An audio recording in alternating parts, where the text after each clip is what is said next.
Coming back to the boundless now, you will realize that there is a certain distance, certain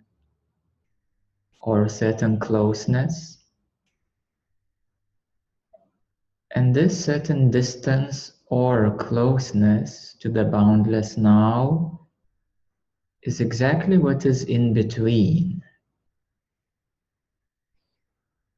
The conditions, the veils, the little clouds, some unprocessed energies of the past or future are in between, right in this moment, and that is the closeness or the distance to the boundless now, to the full consciousness of now.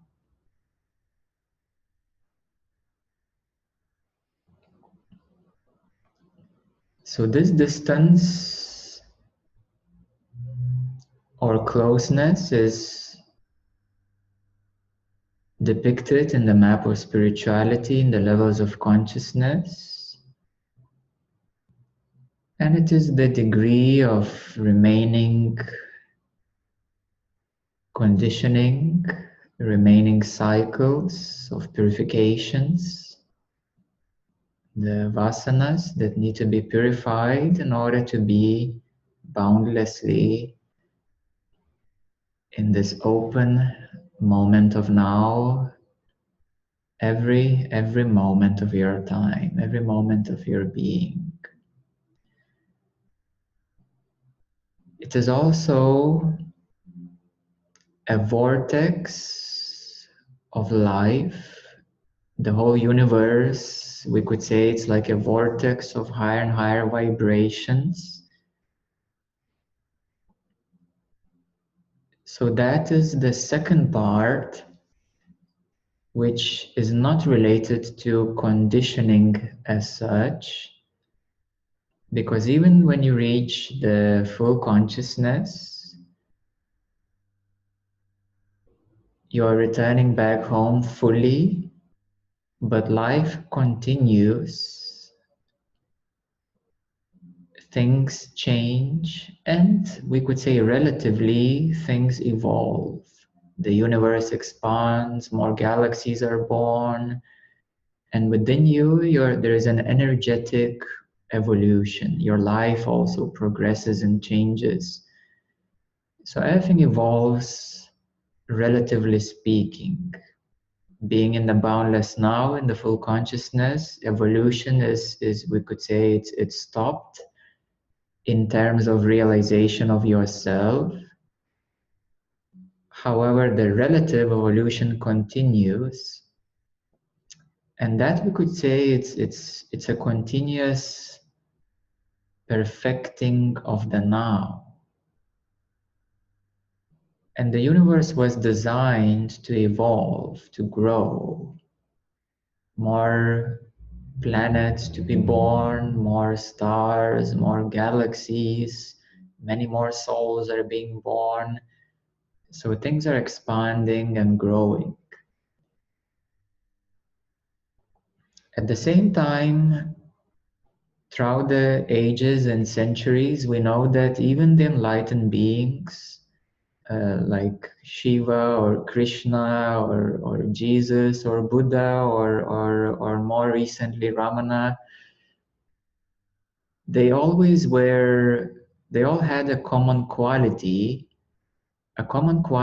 of perfecting, harmonizing the now, the environment, every moment, to bring a bigger and bigger harmony, to perfect every action, to perfect the virtues.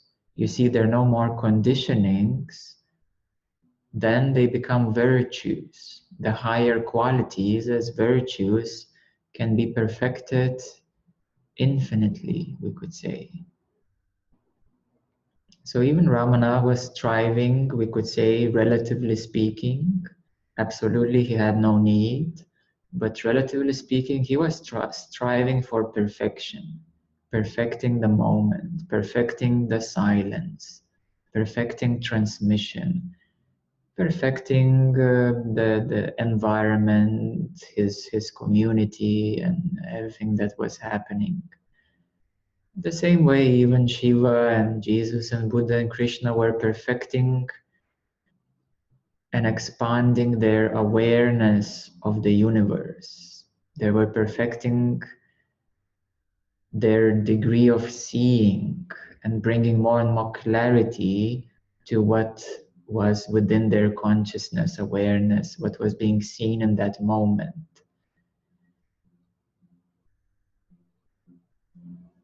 So even certain virtues and qualities, they carry on, and there is a constant perfecting of those virtues. It can be more and more on a higher vibration.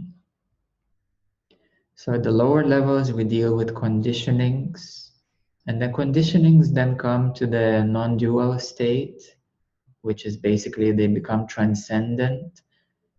And after that, the focus is on perfecting the now, and that keeps the right focus on a higher vibration, because this is how the universe is structured. There is we could say a focus or intention or will, we may call it a divine will, to continue perfecting every now, every moment. And this is what is naturally happening to every saint, because they are living and expressing themselves in every moment, and they're expressing higher and higher qualities and virtues. So in a way, full realization, returning back to full consciousness, it's not the end, because life continues, the universe continues, and life is being lived as expression of that moment, as expression of consciousness. And the more evolved is the soul, the more advanced is the soul, the more it will show higher and higher qualities of virtues. So that is directly related to, we could say, maturity of the soul, maturity of the being. Absolutely speaking, one is returned home fully, so there is no more need to search, to look, to find. However, life is happening. So the universe is right here. Even, if Ramana would say, to whom does the world appear? He would still mean that yes, it's the world is illusionary as the mentalized world, but the self is existent because the self is right here. So he would only point that reference in relative terms, that there is no more illusion or mentalized conditioning, but the self is here. And he was trying to find a way to deliver that message better and better, that God, Guru, or the self is here. It's here and it's revealing itself. And then explaining the qualities of the self. So it is every moment being lived in the now, in the boundless now, in the self, in the radiant now. And I could say that God, Guru, the self is now. Where else they would be? Where else that would be? Consciousness is now. The God is now. The self is now. All is now. So this way, when we realize that now is here, then no matter at which level of consciousness one is, you can always strive for perfection, perfecting the now. And where do you begin? You begin always right in the now. You don't wait for tomorrow. Tomorrow is idea. It will always be different. You always start right now. You don't wait for tomorrow. And in this moment, in this now, it is only here and now that you have the power to perfect the now. Whether it's simply changing your focus from something negative to something positive,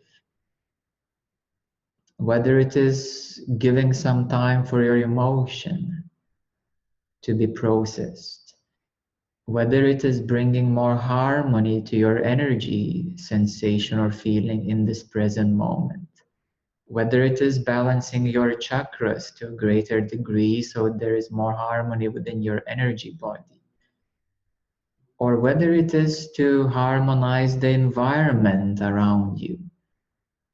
You know, when you are harmonious within yourself, then immediately life gives you somebody else to help them, to harmonize them. So whenever we could say your job is done, then you have the responsibility for others. Because this is how the universe is designed. It is designed to always continuously give service, to always continuously be connected, integrated, expand, evolve, perfect. So perfecting is always in the now, right now where you are. And every moment you should always, always, always remember that you can perfect the now. There is always something that you can do to perfect it. Of course, the highest perfection we could say is realizing the self, realizing your full consciousness, but that is number one. That is number one. Number two is to perfect the now, the energies, the environment, others. So there is no end, we could say. The only end is the end of suffering. The only end is the end of ignorance, the end of illusion. That is the only end there is, but life will never end. The universe, it relatively has the time of existence, but there are many other universes, and consciousness itself will never end. It never started. It never will finish. It is always here now. So the same way birth and death is a cycle, but life continues, the universe continues, the form is transformed. It's your soul only changes the form or simply projects into another form and continues in the now. So the power is only in the now. Never wait for tomorrow, always perfect the now, because you can always focus on a higher vibration. Perfecting means not only mental perfection, emotional perfection, or perfection of some objects and little things or tasks that you do. The way perfecting happens is that it is a vortex. It's not linear as such. It's not linear that from A to B to C things happen. It's a vortex. And as soon as you perfect and complete certain amount of energies, we could say, then immediately you have an opening to a higher consciousness. And then more opportunities open, more capacity opens within one. More capacity to be deeper in the now, to manage more complex energies, to deal with more complex situations and people or environmental circumstances. So the same way that a more younger soul has a duty perhaps to be completely dependent on others, a slightly more evolved soul has already capacity to be more independent. A higher advanced soul has capacity to realize itself. Further going in the capacity of the soul, it is not only to realize oneself, but start giving service to others, helping others. A higher advanced soul is now helping others in a greater extent. So perhaps a larger community is being helped. A more advanced soul will take on a higher responsibility, perhaps to take care of humanity, of the collective mass consciousness of humanity. So that will be a planetary responsibility. A more advanced soul will then take on the solar system responsibility, and even galactic responsibility, or even universal responsibility. So this is why gods and goddesses would have universal responsibilities. That's why they're called gods and goddesses, we could say, that their responsibility is extremely vast and complex and huge. At this evolutionary stage, my own responsibility is planetary, galactic, in which I'm being trained right now, but also I'm having glimpses in the universal responsibility matters, or we could say the galactic and universal matters. So these are highly advanced and highly complex responsibilities and tasks. And whether one is aware of them or not, but one has certain responsibilities. And everyone who is awakened to the inner light has already a responsibility of their immediate environment. So this is how the light has a broader reach and a broader influence, not only within yourself, your immediate environment, your collective environment, and then the light spreads further and further to have an effect, a service to others. So this perfecting of the now, it's a never-ending life.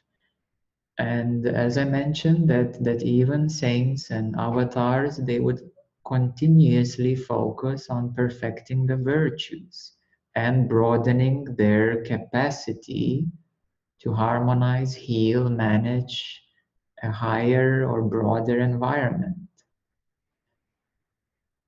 So that is, to finalize it, to summarize it, is a vortex, which becomes bigger and bigger and broader from the single, your own responsibility, to responsibility towards others, and then broadening, expanding your responsibility to the planetary, galactic, universal matters, or even godly matters, which is in divine realm. So that is the continuous right focus of perfecting the now.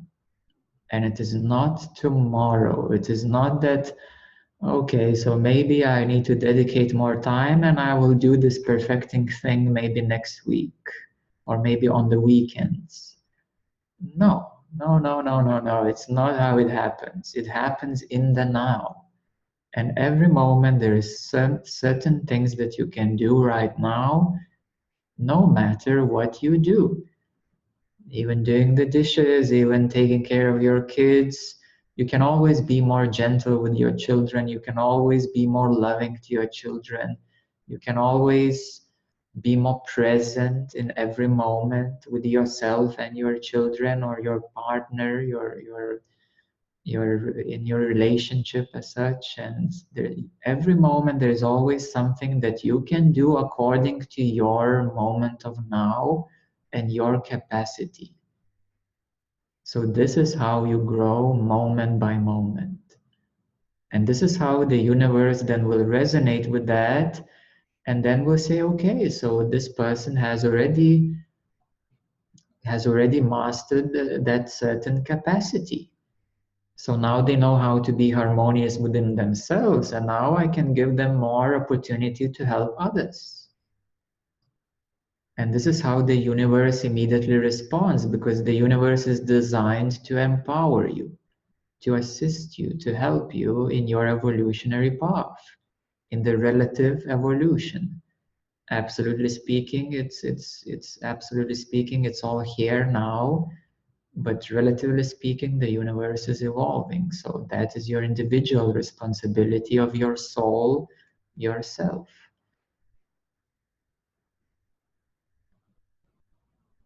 On another note, in the now, one can always access deeper love, deeper harmony.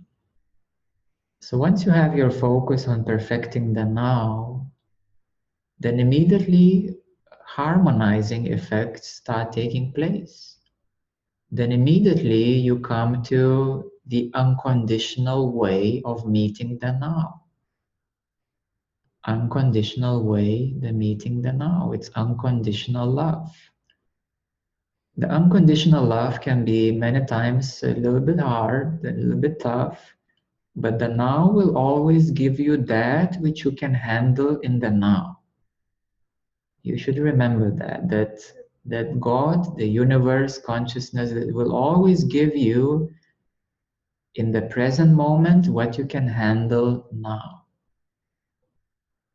If something is given to you that you cannot handle, it means two things. Either there is ignorance, you don't know how to handle things, or second, they are beyond your capacity. So therefore, you shouldn't worry about that too much. And of course, you shouldn't judge yourself, because that's the worst thing that you could do. So if something is beyond your capacity, it either means that you lack knowledge, understanding of what you do right now, which is very common in humanity, because there is absolute lackness of the right education, the right knowledge, the knowledge of the truth, the knowledge of the way things are. So there is a huge ignorance of the whole thing. But in some circumstances, very rarely, very, very rarely, you would face a situation which is beyond your capacity. And in that moment, it is okay. You don't need to do that. If you can't handle it, that's fine. Leave it and let it go, and then reflect that perhaps that was beyond your capacity, and you will grow and you will learn more and you will be better next time. So this is how it simply works, and that is the unconditional love, because in the present moment you will always get something that you can handle, generally speaking. And the only reason why you get things that you get is because the universe is giving you those things so that you start handling them. The universe loves you and it wants you to evolve, to grow, to come closer to this love, to come closer to the harmony of isness, existence. And once you complete certain amount of perfecting the now, a certain amount of your duties, we could say, or your responsibilities of the evolutionary cycle of evolvement.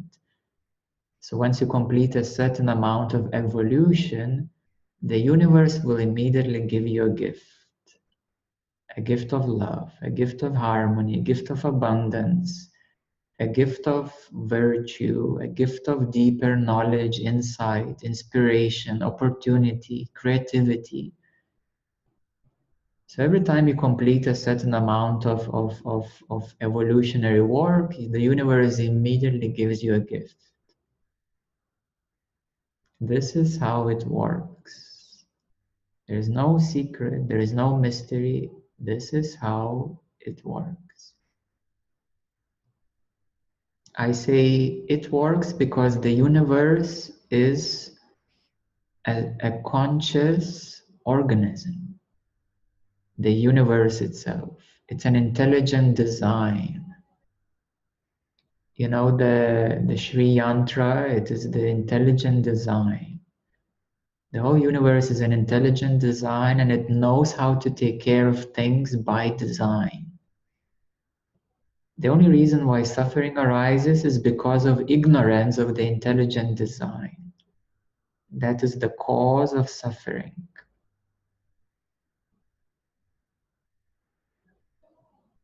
Beyond the universe, of course, there is the self, there is full consciousness, the boundless now.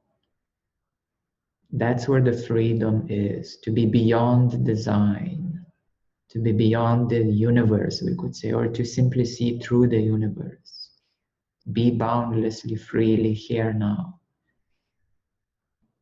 And love is the way of being. Love is the way of being. Love is the fundamental aspect of the universal design. The universe was born out of love, of the divine mother and father aspect. So this universe was born out of love. And this universe is made with the design of love. The only reason why one is suffering is because of ignorance of the way things really are, and lack of practice, lack of evolution. However, it is all love by design. We could say it's the universal gravity which keeps every atom together. It connects everything together and makes everything work, function by design. That is love. The universe itself is designed in a harmonious way, in a loving, harmonious way. And that is realized once you come into alignment with the way things really are. So you only need to progress in your learning, in your practice, in your awakening, essentially in your remembering, in your returning.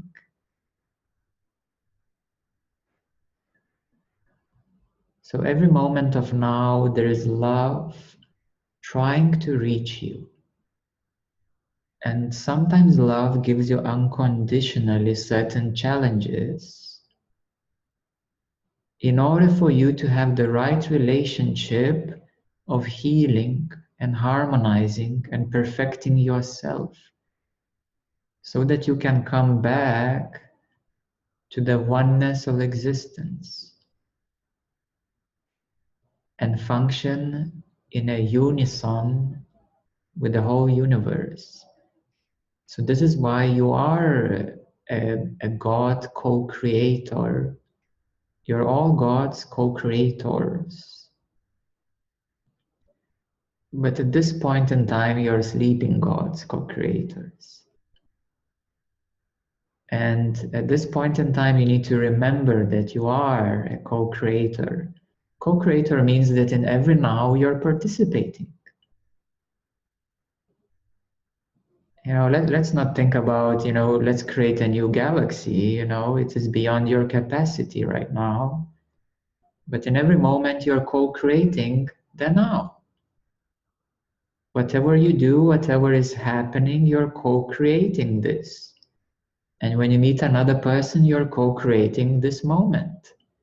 You're communicating, you're exchanging energies. If you both focus on evolving towards the higher vibration, well, you will be co-creating towards the higher vibration all together. And then if everybody focuses on co-creating a higher vibration, then the whole civilization evolves and grows and flowers. And when the whole civilization evolves, then they take on more cosmic responsibilities to help others, lower evolved beings. So in this case, humanity should take care of animals and nature. This is in the current capacity of humanity. Humanity has not evolved enough to take care of the planet Earth. It is still way beyond the capacity of humanity as a whole. But taking care of animals and nature, that should be a common knowledge that yes, we do need to take care of a less evolved beings, which is the nature, the plants, the trees and so forth, and animals. It is, we could say, the Garden of Eden that we should be taking care of. And in this Garden of Eden, what we're doing as a humanity, we're making a mess in our own garden. So that's what we have. The capacity is such a small. The ignorance is such a vast. But bit by bit, the collective consciousness of humanity is evolving and progressing. So things will be improving very, very soon in a very beautiful and profound way. So everything begins in the now with your individual focus on perfecting exactly what you have right now. And that's how everything evolves and grows. It is never tomorrow. The power is always here. And there's no excuse that I can't do this, I have no time. That is just an excuse. Whatever you do, you can focus on perfecting whatever you do. There is no excuse for that. Even if 5 kids are jumping on your head, you can practice patience. You can practice kindness. You can practice harmony. How do you harmonize 5 kids jumping on your head? Well, that is quite a cosmic task.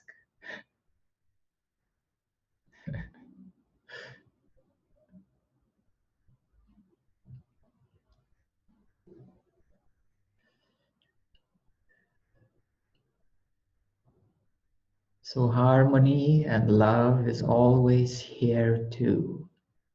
And as soon as you complete a certain unconditional tasks, we could say, perfecting of the now, you will receive the gifts opening. And they can come in many different and boundless ways. Many different and boundless ways that the gifts will come to you. It is all unique to you. For one person, a boundless gift can be a relationship, a loving relationship. For another person, a boundless gift can be a newborn child. For another person, a boundless gift can be the realization of the truth. For another person, the biggest gift can be to receive something from another. Another gift can be to see your child or your student or your follower to have progressed themselves, to have healed themselves.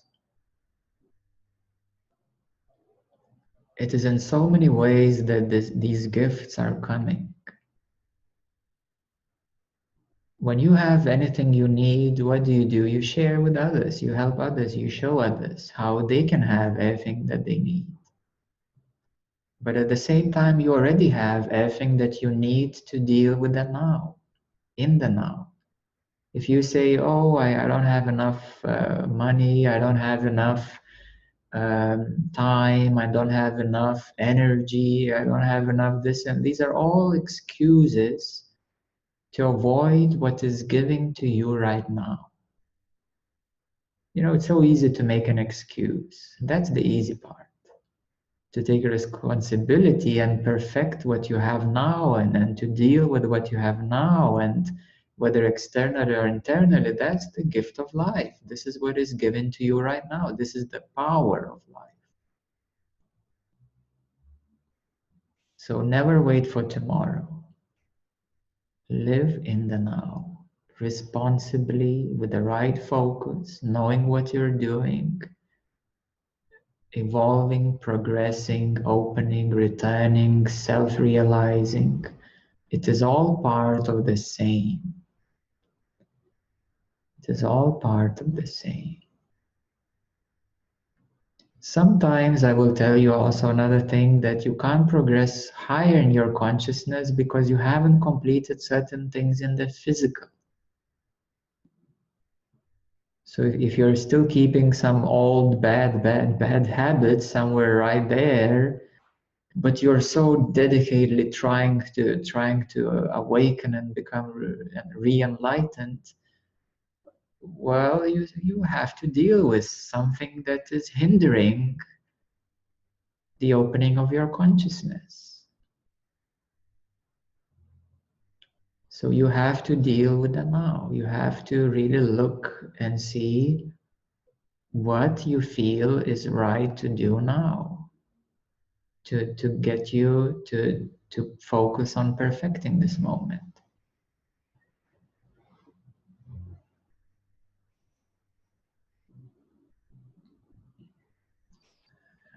And never forget love.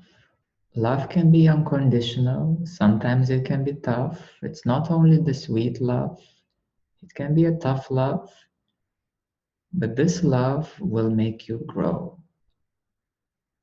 And then the sweet love will fill your heart. And that is the right balance.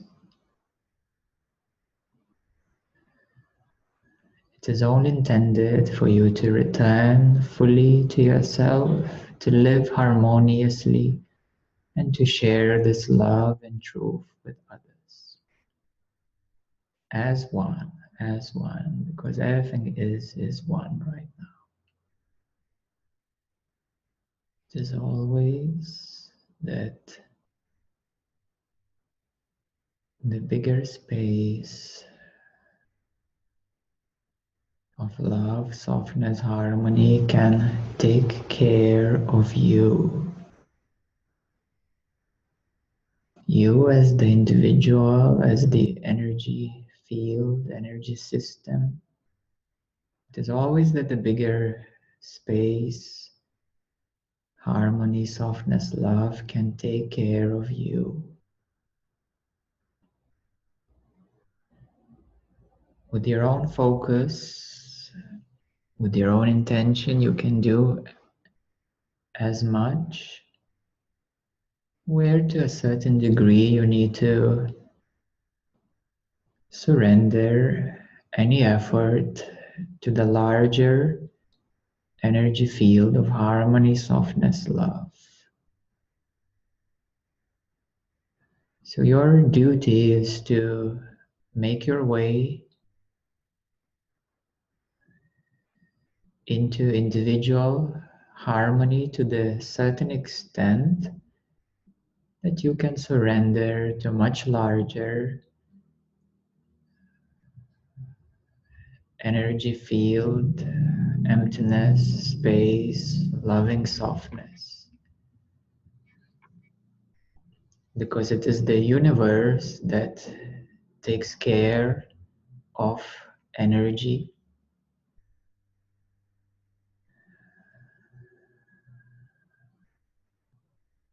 And you only need as much effort to surrender, to be taken care of.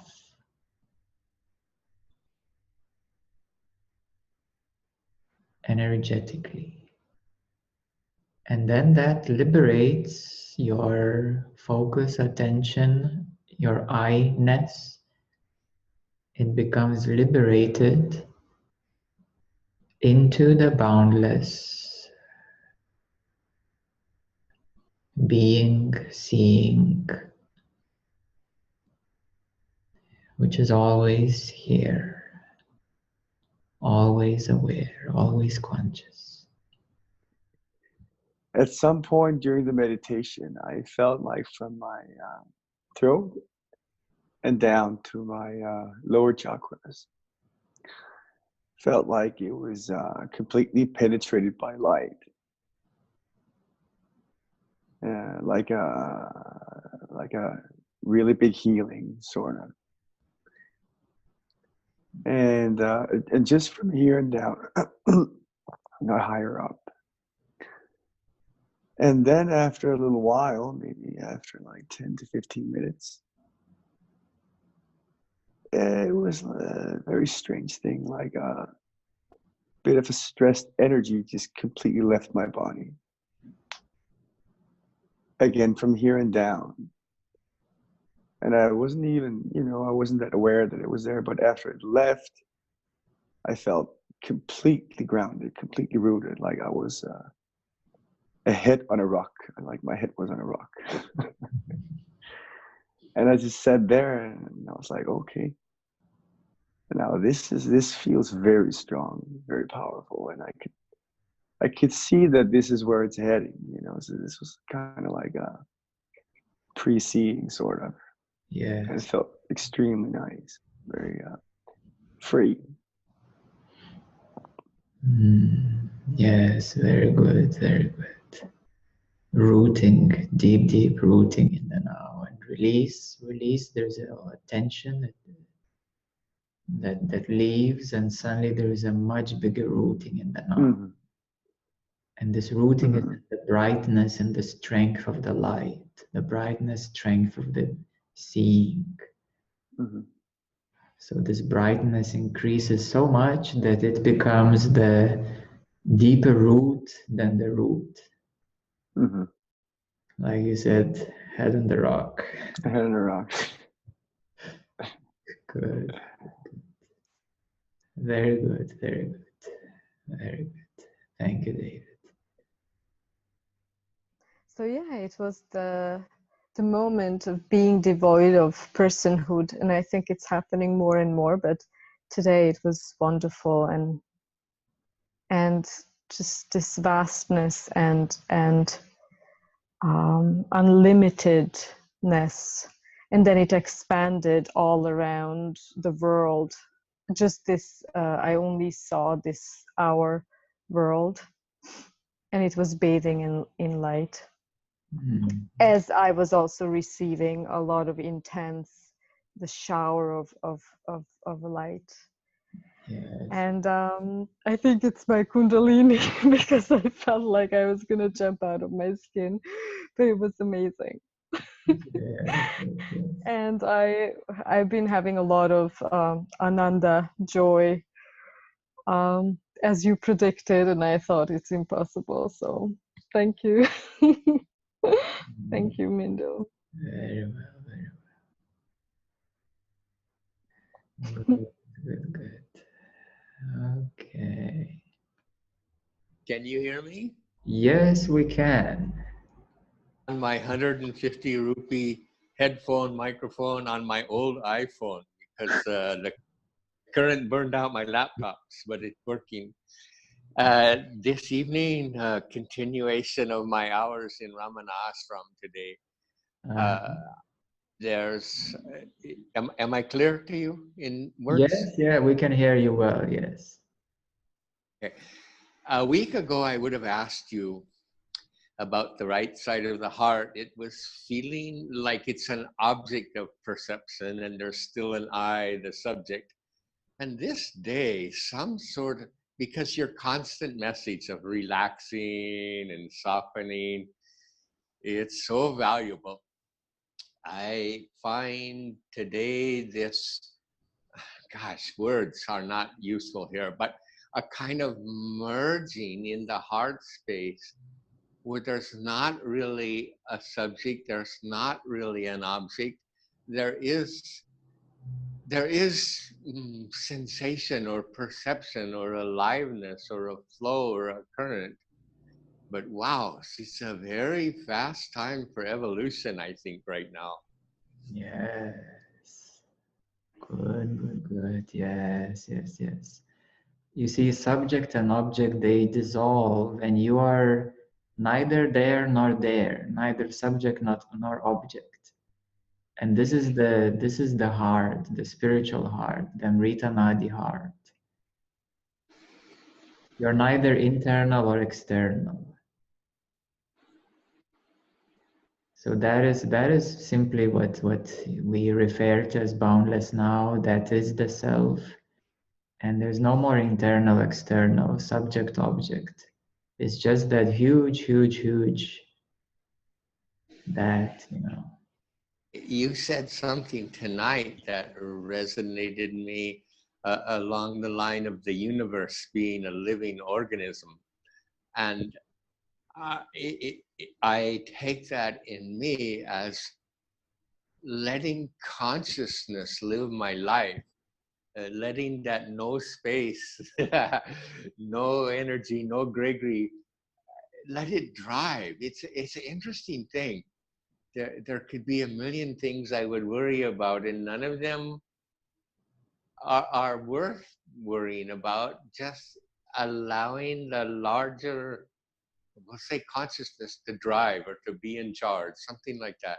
And that's how it is. That's how it is. Once all the mechanics of the universe are transcended and harmonized, then everything is harmonious, so you don't even notice.